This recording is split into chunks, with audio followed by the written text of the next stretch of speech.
Welcome. This is 5 Questions. I'm Bob Reynolds. This will be a series of questions, not to be argued or debated, but to be answered.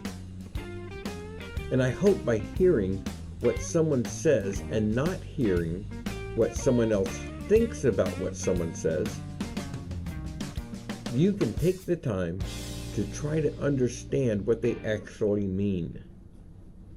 My belief is by understanding each other, we will find more in common and more in agreement than we will find in disagreement. And when we do disagree, we can avoid assuming what someone means and take the time to understand what someone means. With that thought, we're going to jump right into the first 5 questions. Today, we will be asking 4 gentlemen who are all running for a political seat the same 5 questions. We'll give them a chance to answer each one, and then we'll move on to the next question. No counter thoughts, no questions to debate with. Just let's hear what they have to say. Today, we're going to have Canadian County Commissioner Tom Manske, District 1, from the state of Oklahoma. Jim Priest, who is running for the U.S. Senate for the state of Oklahoma.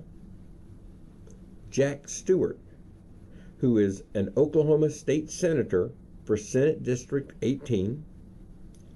And Mike Kelly. Mike Kelly is the state representative for House District 60. We're going to give each of these gentlemen a chance to answer the question, and we're going to give you the chance to listen. So, setting that to the side, let's start with the first question. And we will just pick the order in random and stick with it, so we will have at least some continuity here. First question is going to be, should there be limits to how much money can be raised and or spent by a candidate, and how do they balance free speech against the risk of corruption? We'll start with Tom Manske.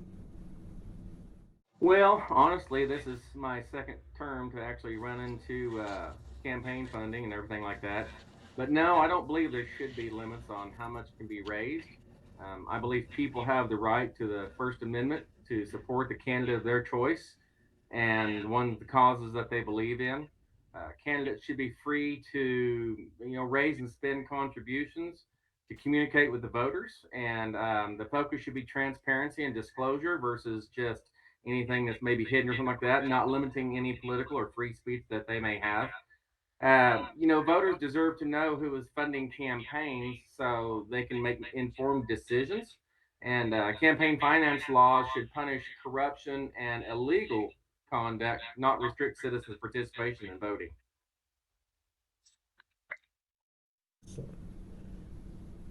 Jim Priest, your turn.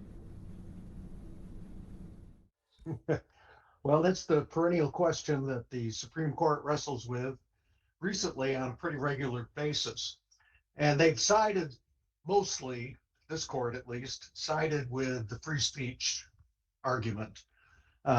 They have kind of dismissed the possibility of corruption in dark money and PACs and unlimited spending.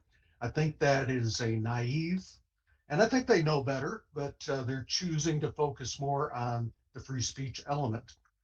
There's a tension that's going to be there, of course.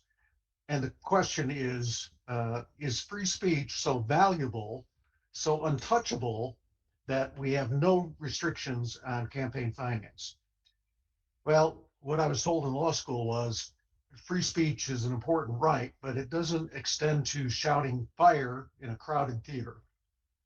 So clearly there's limits on free speech. And I think the Supreme Court needs to struggle to find where those limits are and get dark money and undisclosed sources out of campaign finance. 77% of Americans think there should be limits on campaign spending. And the people don't always get what they want, but I think in this case they should. All right, Jack Stewart, your thoughts. I don't believe that there should be any limit amount set, but the way you need to do it, though, is to have it with complete transparency. Uh, Voters really do have the right, I feel, and they need to know where the dollars are coming from. The Amendment protects your political speech. We all know that you can say anything you want to say, but the mailers that you're getting, that are especially the ones that are attacking me, uh, the last two or three, I'm not sure exactly which, come from an outfit called Frontier Action Victory Fund. There is no information on us. You can't look them up, and most of the dark money mailers, you can't find anything about. And I do not believe that that is what our founders intended when they put that First Amendment together. You can say what you want to say, but you need to be able to tell, or the voter needs to be able to have more information about where it's coming from. There just needs to be a better approach. Uh, so disclosure, I do believe we should have something in effect for disclosure, full and timely of all the funding.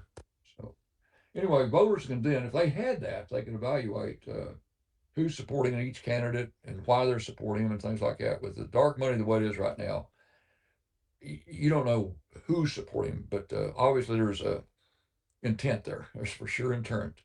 But if we had the transparency, it would allow citizens to judge and not the government, whether a candidate is, supported by special interest groups or not.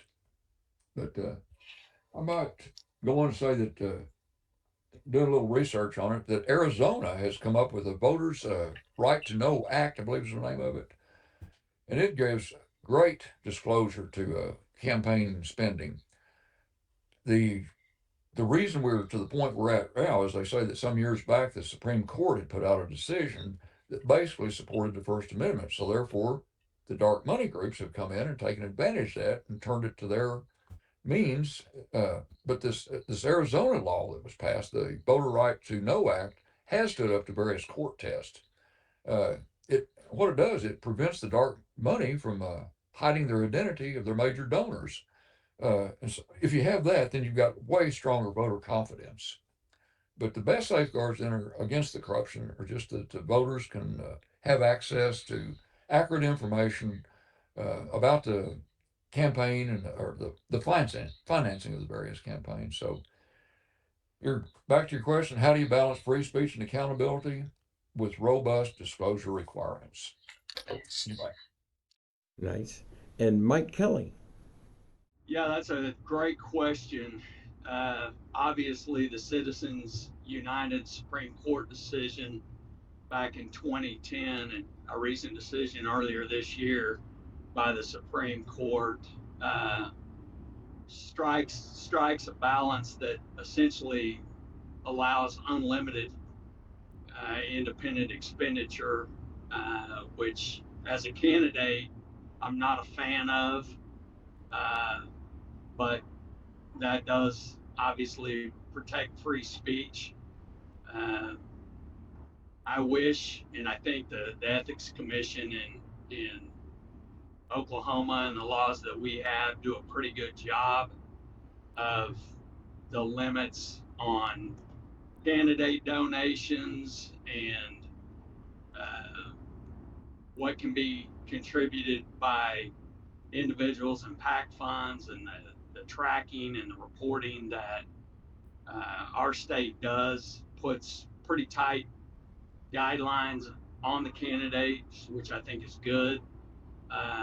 Unfortunately, you've got all this other money out there that the Supreme Court has said can be unlimited.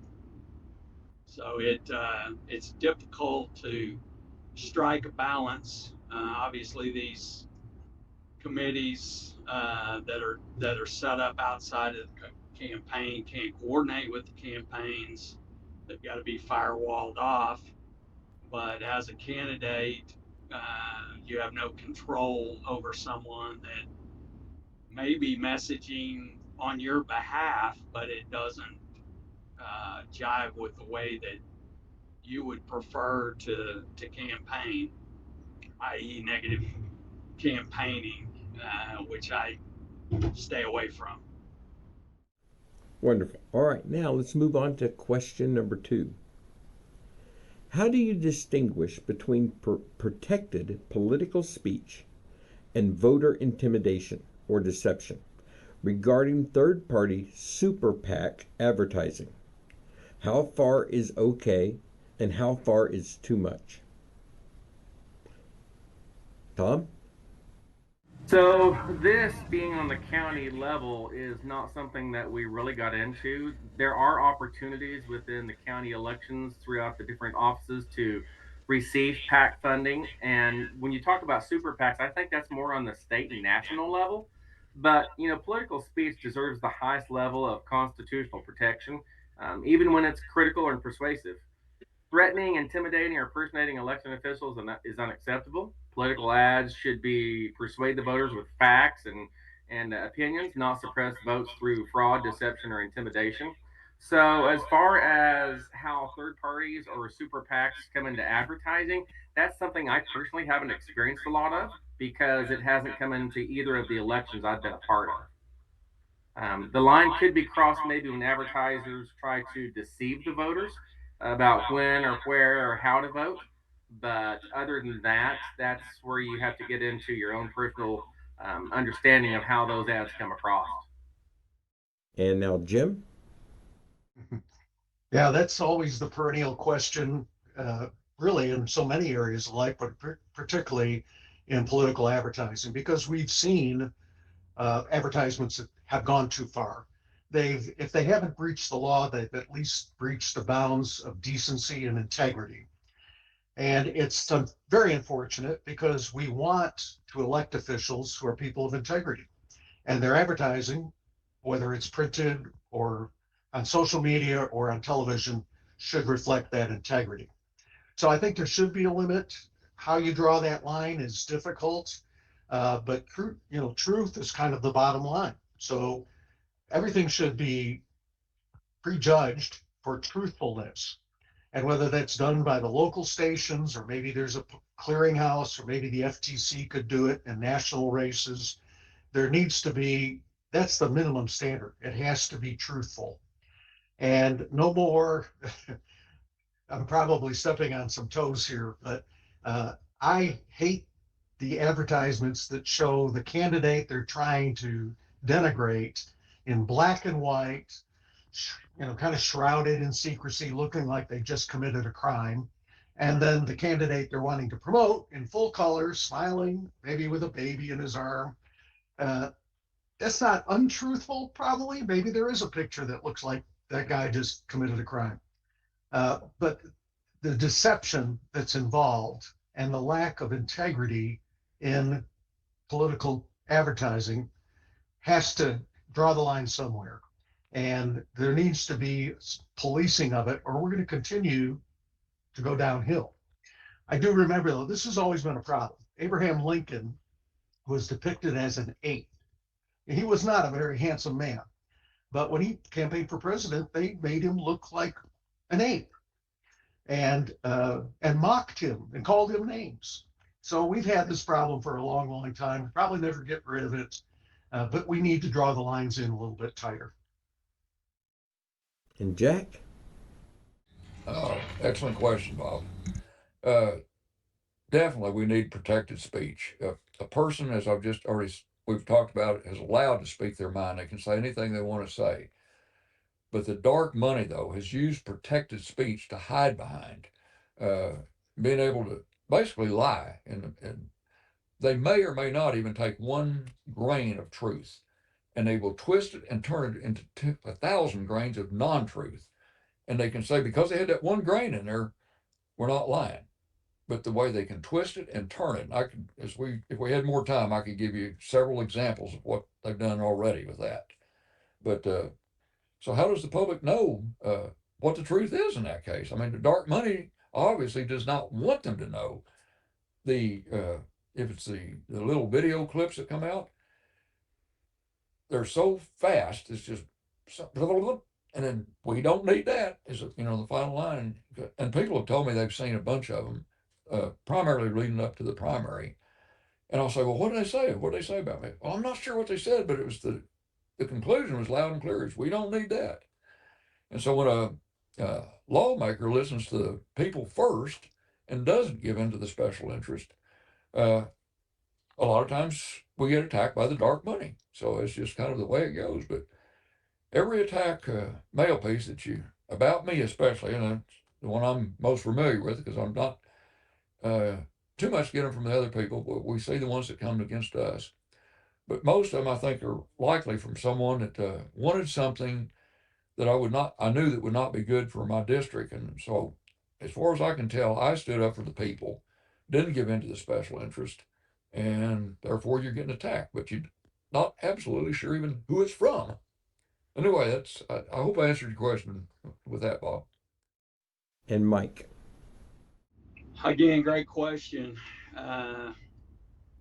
With them having unlimited spending, no requirements,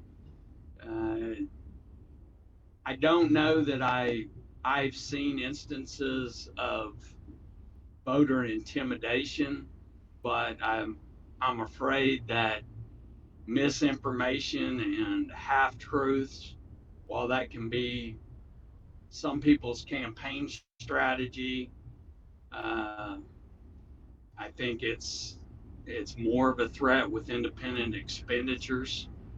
And again, the candidate may or may not be okay with that. Voter intimidation, I haven't, like I said, I haven't seen that, and I haven't heard someone say that they were intimidated. I've talked to plenty of people that were overwhelmed and didn't know what to believe because of all of the negative ads. And when there's negative ads on every candidate in a race, or at least the front runners in a race, it makes it extremely difficult for the average citizen to parse what's true and what's not true. Question number 3. Should there be enforceable laws against realistic AI-generated pictures or videos being used in political advertising? And Tom, you're up. This is the first election season, Bob, that I can remember anything like this happening. And it may have happened in the past. And like you, I'm getting where I really enjoy using AI for different things. A lot of times it's for putting together flyers for maybe a 501c3 event, or working on some wording for different things I'm going to put out there, or different issues I'm going to be talking about. But yes, I think there should definitely be laws about AI generated pictures. We all saw several of them this year that implied that certain elected or certain candidates were bellying up, or getting close to certain previous elected officials that didn't have such a good connotation to it. So AI is a very valuable technology, but it should not be used to intentionally deceive voters. Realistic AI generated images, video, audio that could mislead the voters should require clear disclosure, and voters deserve the right to know when campaigns content has been artificially created. I think it should be limited to vote. I mean, there should be some laws about this, definitely some ethics and rules about this. And I know that did come up in this previous campaign on some of the state and national level elections. But I think definitely you should not be able to restrict political free speech. But in that same sentence, you got to have some parameters and guidelines that are going to make sure it's a truthful campaign. And Jim? Yeah, I think so. And the reason is AI has the capacity to do anything the imagination wants it to do. And so it goes back to the integrity deception thing. You want advertising of all kinds to be truthful. That phrase, truth in advertising, I remember hearing as a kid over and over again. You don't hear that all that much anymore. So AI should, at a minimum, have a warning label or a cautionary note, maybe a subscript below what's being depicted that says this image is not actual, but AI enhanced or created. Jack, your thought?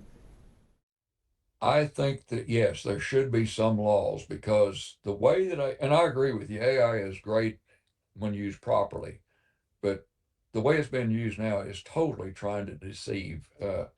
With today's technology, AI or the other can make anything look real. It's very, very deceptive. But they had one of me that I think probably everybody's aware of that's gotten the cards. Shows Joe Biden with his arm around. We were both smiling. Well, I'm conservative, and everybody that knows me knows that. I've obviously never met Joe Biden, but it really doctored the picture up.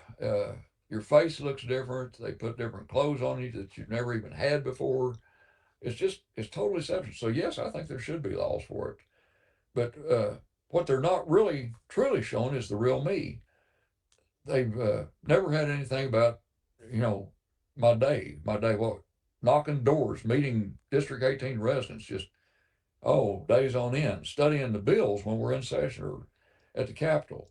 Uh, Administrative rules. That's one of the things we have to study nonstop because constituents are constantly turning in complaints about something that's state government's doing to them. So a lot of it will go back to administration or agencies with their administrative rules. So we've got to be very careful how an agency interprets law that is put out there because they have that right and the way to do it is through administrative rules. But you've got to be very careful that they're actually following the intent of whatever that bill intended it to be. AI didn't show me working late at the Capitol trying to delve into these constituents' complaints, listening to the citizens. I mean, I bet I get probably a dozen or more, 20. I don't, every day is a little bit different, but probably a dozen minimum a day. Just requests, needing this, needing that. What about this? And it takes a lot of time to try to address those things. And we try to get back with everybody as best as we can. We go to the agencies on their behalf. We take care of our folks. But if the uninformed voter doesn't know the intended victim of these AI pictures, they have no way to know what the real truth. And so they'll do anything to win an election. It's bottom line, it's just a whole nother form of slander is what it boils down to, but they hide it behind the dark money. So I think, yes, there should be recourse for the character reputation damage that it does do. And Mike. Yes, and I believe you'll see some of those laws introduced this next session. Again, it's a situation where I believe that AI is developing so fast that uh, the law is trying to play catch up in many instances. Uh, but yeah, when you can generate realistic images again representing a campaign, and I'll go back to the candidate themselves. Someone can use our picture currently uh, without our approval. Uh, if you've got a video of yourself that's AI generated and you're saying something that you never said, I believe that we do need to have legislation that makes that criminal. Because if you don't, then whoever's got whoever's got the most money uh, will be able to elect whoever they want because they'll have the best artificial messaging. Question number 4. I have always been against negative advertising, political or otherwise, but I've never ran for any office. Is there a constructive use for negative political advertising, and can a candidate win without it? And starting the order, Tom?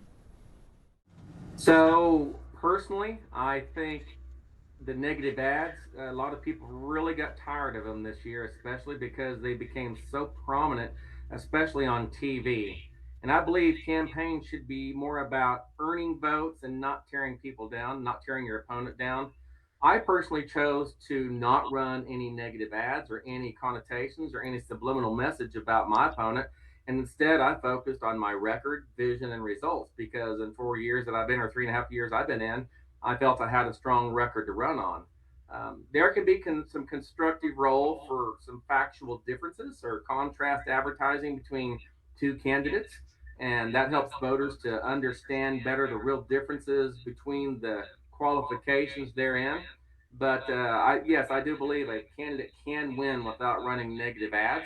Like I said, I did it myself, and we ran a complete clean campaign this last time around, and we did it based on integrity, transparency, and a positive message. And Jim? Well, your question asks if there's a constructive use. There's definitely a destructive use of negative advertising. And the public is kind of divided on this issue. They hate, polls have been done, people hate negative advertising. And yet, polls show that negative advertising works. So it's like the guy that says, I hate spaghetti, so I'm going to eat it every night. It doesn't make sense, but it's an emotional response. We have an emotional negative response to seeing it, but it sticks. And so when we go in the voting booth, the thing that's stuck comes out the point of our pen or the flip of the lever. So I think one of the cures for this is not to reward candidates who negative advertise. Don't give them the office. Don't give them your vote. Your vote is your voice. And you should use your voice to tell people, I don't like that, and it's going to translate to the way I vote. Thank you. Jack? Well, first of all, yes, a candidate can win without it. I, you, I don't think I've ever seen it as strong as till this election. And I had run for office, as county commissioner before and one other term as state senator. So, but it has just come out. AI has been invented, I think, or at least it's come up to the forefront the last 4 years since the last election. And so, if a candidate has a good message and a good reputation, then I think that is the old-fashioned way of winning. But we're seeing more and more that if a candidate doesn't have a resume of their own, the only recourse they have is to attack with negative advertising because there is no message on the other side. Their only move is to attack their opponent. And what it's boiled down to in this case has been character assassination. I mean, if this were physical, I would have been assassinated by now. But we are in a runoff in spite of probably over 100,000 been spent in attack ads against me. And I'm basing that on, I know what some mailers cost, and as many have come out, I'm guessing it is at least up to 100,000 by now. But I've tried to run on my record. People are waking up and looking into who and why these anonymous attacks are happening. And everyone I know will tell you that they hate receiving these negative mailers. They don't like them. They tell you that they throw them right straight away. But then the question becomes, why do they continue to come? Because obviously they must be working, or these other sides wouldn't be putting out hundreds of thousands of dollars in different cases. But anyway, I think you can win without it. I just think they need to be regulated to some degree. And Mike? I don't know that it's a constructive use. I have this debate with people all the time. Uh, Obviously, it works, or there wouldn't be the proliferation of negative ads. Do you have to use it? I don't believe that you do.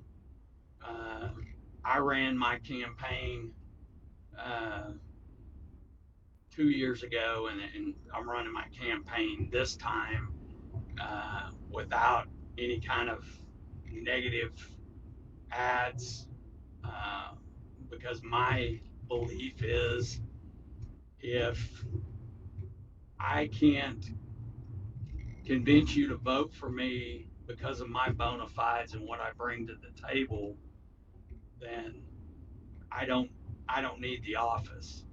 And in fact, in my race 2 years ago, my consultant multiple times wanted me to go negative, and I just refused. Uh, the only thing I would do, I was attacked and I made a response, but I wouldn't drop to the same level of negativity or attacking my opponent. I just spoke to uh, the negative misinformation that was published concerning myself, but I don't think there's a place for it. Uh, I've ran my campaign without negative ads, and I would encourage others to do the same. I think it's important that the electorate knows what we stand for, uh, and that what we say is what we're going to do, and to be above reproach or don't run. Last question, question number 5. What was the direction you took in your last or your latest campaign in raising and spending money? And why did you choose that path? And start off with Tom. Well, I focus mostly on what I call a grassroots fundraising factor rather than relying on just a few large donors or PACs. Like I said, this is only my second campaign, so I don't know that I'm actually connected with any PACs or large donors or anything like that. So I sent out fundraising letter to start out with, advertising my kickoff campaign, which I held at a prominent area. And I had community leaders that are very well identified throughout Canadian County to be and serve as hosts for this, and I was able to utilize them as advertisement on the flyer to go out there. So I held three of these that were community fundraisers that people that are involved in the community hosted and helped to bring and invite people in and then get people there. So I also made personal asks. I would make phone calls, and so the biggest part of mine was grassroots campaign. And then, part of that fundraising goes back to what have you done for example, in my first term, what results can I talk to them about? What results have I been able to achieve with my team? And if you can tell them about the things you've achieved, or if you're involved in the community, so I'm heavily involved in the community throughout the whole county and all four of the major communities by doing auctions and serving on boards and being involved with youth organizations and things like that. So they already knew that I am part of the community, that I have a strong name, and that I usually follow through with what I say I'm going to do. So that makes it easier to for a candidate, I think, to raise funds for their campaign because people already believe in you before you run for the office. That is a big help right there.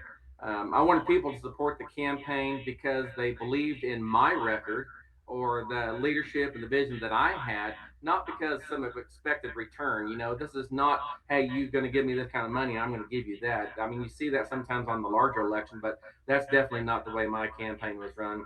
Every contribution, regardless of the size, represented confidence in the campaign and myself, and the shared commitment that I have to moving the community forward. Jim, your turn.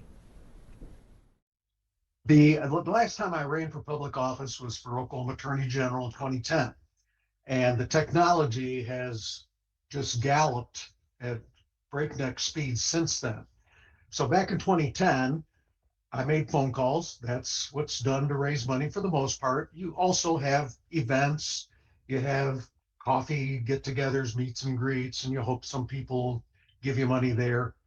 But it was mostly events and phone calls to people you know, people you don't know, people you want to know that maybe introduced you to them by somebody else.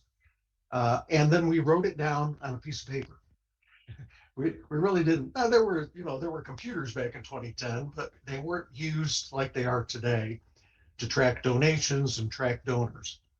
Today, it's a similar kind of approach. We're calling people, we're having events, but it's much more technology based. We have two different software programs that have people's names in it. It has their giving history. We know who they've given to. We know how much they've given. And so your name comes up and I see, oh, Bob gives to these kinds of candidates and he typically gives $250. So I know I'm not going to ask Bob for $1,000. That's probably good, might offend him. So, but 250, I think I'm probably good. Or I might even say, Bob, could you do 250 or 500? I could really use 500. And maybe nudge you up a little bit.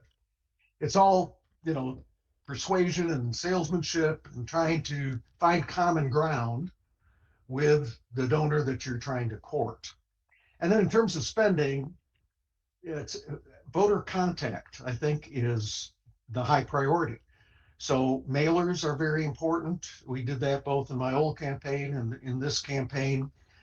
Social media is much less expensive than trying to get on television. It is unbelievably expensive to book television time. And right now, all of it is booked by agencies. They may not know exactly who they're going to sell it to, but they've booked it. And it's very difficult to get it. And if you do get it, it's very expensive. So in our campaign, we're probably not going to be on television. In the Oklahoma governor's race, they definitely will be on television. They're raising millions of dollars, and it will take hundreds of thousands of dollars for them to get their message on TV. Jack? Well, it's pretty much been about the same path every time. It's primarily from friends and a few business associations, and then uh, you'll normally put a little bit of some of your own money into it too. I mean, you've got to invest in yourself. But in this my last race though, the dark money and the capital connections have just been crazy against me. Some situations now, the my opponent in this particular race is a little bit different. The last race you asked about, uh, there was capital connections involved with that race, and there was dark money got involved to a small degree. This one has just jumped off the charts, but the capital connection is that his whole family basically are paid lobbyists, and so that's the connection that's there. But I just want to serve my district, which is Senate District 18, where the residents can vote and reflect our community. I've spent a fraction of the number of dollars that the opponent spent, but I'm proud to be endorsed by quite a few other people locally around here. Uh, Mention just a few, but one is Jay Stegall is our state representative. He's a retired Air Force major. I'm also been endorsed by the Second Amendment group, the Oklahoma Faith Leaders, and Make Oklahoma Healthy Again for several. Uh, our website and all that's got a whole lot of other local folks uh, from the Bethany and Yukon areas that also support me. But one I might, a new one that's been added lately is since the first primary election before the runoff is Misty Shannon, maybe a name that a lot of people are familiar with. She was the third candidate in this primary, and since the primary, she has come out in total support because she recognizes what I've done for the citizens. She's totally behind me, totally likes what I do because she knows that I'll stand up for the people, and she knows I'll continue to do it. She's seen the fights, but so I've got her full support as Misty Shannon. Uh, but unlike the opponent who spent we're guessing over $100,000 in dark money, we've done it by working hard, going out knocking the doors. I mean, it's great talking to people, and it's you just can't understand it until you do it. In fact, I've had elections almost every time that when you get to the election and the campaigning is over, you want to keep going. You're just in such a momentum to see what they need, what they want, ideas they've got. Uh, but I just love talking to them. I've actually got a bunch of bill ideas that we'll be running this coming year that I've received just in knocking doors and talking to people. So uh, when anyone's deciding who to vote for, I would just ask that they would compare our resumes, compare who each one of us will answer to. And I think with me, it's obvious I answer to the people. I have answered to the people. The opponent has got the family members that are lobbyists. But I'm out there trying to serve our community and continue to put them first in everything I do. And I might also just mention the campaign website, if I could put that on, is stewartforoksenate.com. And then the Facebook page that people can get a lot more information from what I'm saying right now is Jack Stewart for State Senate. So if folks would go to that, I'd appreciate that also. And finally, the last word goes to Mike. Well, obviously, I've got a political consultant, and we talked through 2 years ago when I ran. That was my first campaign, and I was running for a job I said I would never do because I've worked in the periphery of politics as an advocate, and when your name's on the ballot, I can assure you it's different than when you're working on a campaign and assisting a campaign. So you don't know what you don't know. But my consultant and I had conversations frequently, and I just drew a line in the sand early on that nothing would go out without my approval, without me proofing the message. He's the professional, but at the end of the day, I felt like my name's on it, and if I'm not comfortable with it, you may think it's a winning strategy, but as I spoke before, if it had to do with going negative, I just was not going to be a part of it. So as far as raising campaign funds, I'm fortunate in that I've got the support of a lot of public safety groups. So a lot of the public safety associations helped me in raising money, and then just the name recognition and having worked with different groups and different people over the years. When people are, the way I look at campaign donations is you're investing in my campaign, and I take that seriously. If people are going to invest, I want them to know that their money is going to be spent in a manner that they would appreciate, and that they are investing right alongside of me, and that I'm going to work hard and not use their money to do less because I've got campaign contributions. I think the best campaigning is still retail, front door, face to face with your constituents. Gentlemen, thank you very much for stepping up. I did offer this to several campaigns, and you were the 4 that stepped in and said you would do this. Actually, I had one campaign just not respond at all to me, and that's fine. I'm brand new, and not everybody knows who Bob is. So I want to appreciate you guys taking the chance and seeing how this goes. Now, for everybody else, this is your turn. You get to listen, and you get to make up your own mind and try to understand what each of these people think and how they stand for their thoughts, how they stand for their values. And with that, until next time, we'll have 5 more questions, 4 more people, and we'll see what happens. Until then, have a great day.